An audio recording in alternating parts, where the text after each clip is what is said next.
Job chapter 8, verse 8. For inquire, I pray thee, of the former age. So our job as men is to inquire of the former age. What happened before slavery? Who were we before slavery? You know? No? Well, how did we get here then? You don't know.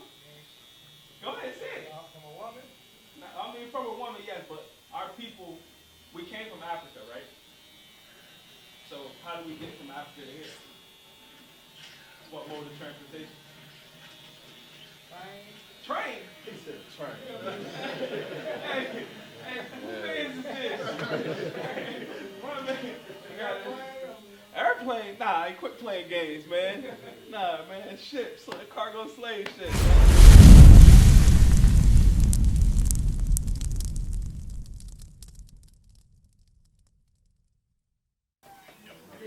You sure? Yeah. You a little hesitant. What's up? I mean, yeah, I hear what you were saying, but yeah. Oh, okay. I'm just asking if you believe in the Bible. Yeah. Yeah, what you believe about it? Say, I guess. Well, what it says? I ain't read too much of it. I got you. What John 3:16 say? You what? Cat caught my tongue now. For God so loved the world that he sent his only begotten son, right? That's what everyone be quoting, right? But that's what our enemy has taught us lies even on that, right? Because the Bible is written by the Israelites, to the Israelites, for the Israelites, right? It was great. Our great ancestors wrote these scripts, and they were supposed to be for us, but our enemy got held up, and then now, in our destroyed estate, they misused these scriptures against us, and now we docile as a people. So read that. Job chapter 8, verse 8. For inquire, I pray thee, of the former age. So our job as men is to inquire of the former age. What happened before slavery? Who were we before slavery? You know? No? Well, how did we get here then? You don't know. Go ahead, say it. From a woman? I mean, from a woman, yes, but our people, we came from Africa, right? So how do we get from Africa to here? What mode of transportation? Train? He said train. Hey, who is this? Airplane? Nah, I quit playing games, man. Nah, man, ships, cargo slave shit, man. That's you seen Roots, seen Django. You seen Django, right? Okay, all right. I'm glad you seen something. Hey, y'all get this man a history book or something, man. For real. So yeah, all right. But we before slavery, right? Because we all think a majority of our people think our history started during slavery, right? Oh, we were nobody before slavery. But we were the kings that were ruling during the dark ages. We were those mighty people.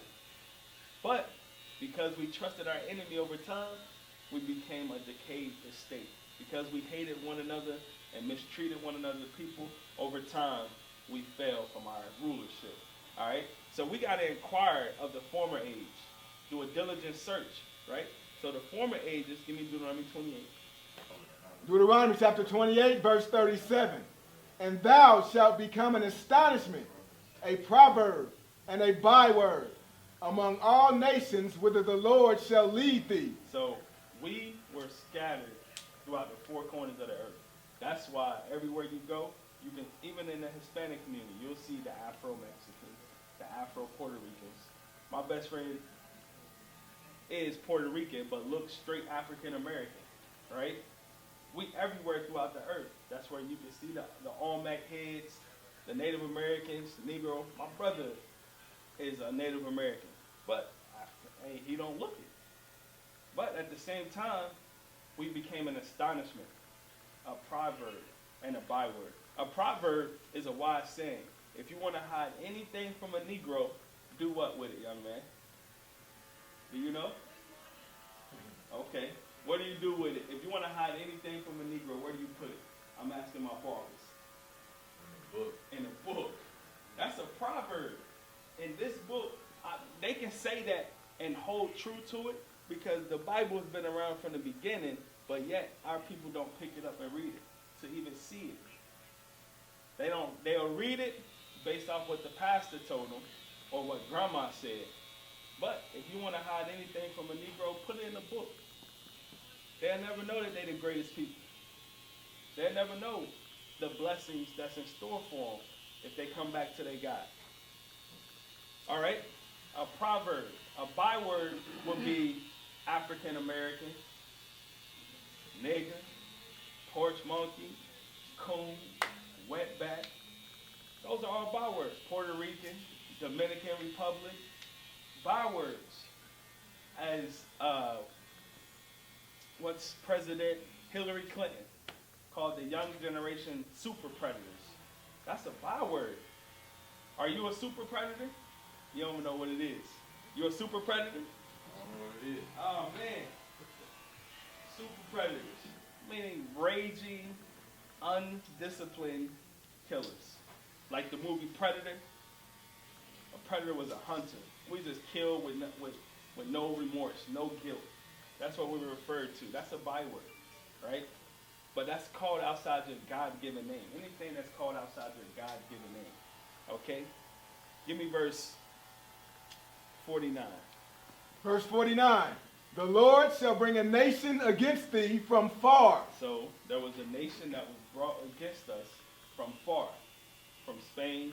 You can think about the conquistadors that conquered them in 1492 with Christopher Columbus. Right? Read. From the end of the earth. Read.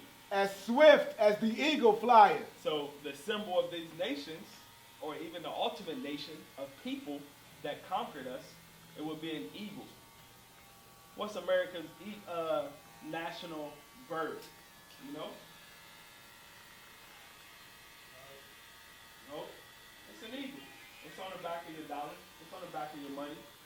When they landed on the moon in 1969, they said what? The eagle has landed. The Lord said, this nation that conquers his chosen people will be swift as an eagle flieth. Read. A nation whose tongue thou shalt not understand. So when they conquered us, we didn't understand their language. We spoke Hebrew. That's when you'll find the tetragrammaton stones, even in the native or indigenous people's lands. You'll find markings on stones that's not in English, but it's in Hebrew. They also spoke Latin when they came and conquered us. So we didn't understand that. But they forced us to learn their language, especially when we came here in America. Read. A nation of fierce countenance. Read. Which shall not regard the person of the old, nor show favor to the young. So that fierce countenance is that level of hatred towards God's chosen people. That's why they can kill the young in the street. That's why they can destroy the minds of our young men. That's why they'll shoot us down in the street, whether male or female. They will destroy us as a people because their countenance, the fierce countenance, the level of hatred that they have towards us as a people is real. It's ingrained in them. That's why they never change. That's why we continuously repeat the same cycle. We continuously get shot down in the street. Next thing you know, we're marching as a people. Talking about we shall overcome. And then we quiet when Thanksgiving come around. We quiet when Christmas come around. We quiet when Valentine's Day come around. But then again, they do the same thing over and over to us. We docile. Read. And he shall eat the fruit of thy cattle. Read. And the fruit of thy land. Read. Until thou be destroyed. So he's taking all of our resources. The natives, he took everything. You kill one buffalo, you kill an Indian. So they were hiring people just to kill buffaloes. Even today, the resources that we produce, they take it. We don't have nothing. And we the kings and gods of this earth. So it don't add up. So what we doing is trying to bring the solutions to our people. So we out in the communities, we teach every day, 365 throughout our communities, throughout the four corners of the earth, especially here in America, right? Because it's time for us to come back to who we are. We're the greatest people on this. We used to scream black power while heroin was pushed. But at the end of the day, nothing's in vain. IUIC has been given a vision. The tents of Judah has risen. Many has attempted the mission. Minor murmuring, omitting, and missing the mark. Just reading that he had the flame of fire in his eyes gave us the spark. We on Paul's mission. We out on the road, purple and gold. From Mexico, Cuba, Haiti, Ghana, Sierra Leone. 144,000 boots banging, concrete crackling. These are our men repented at heart. The scriptures is proof. IUIC, we deliver the truth.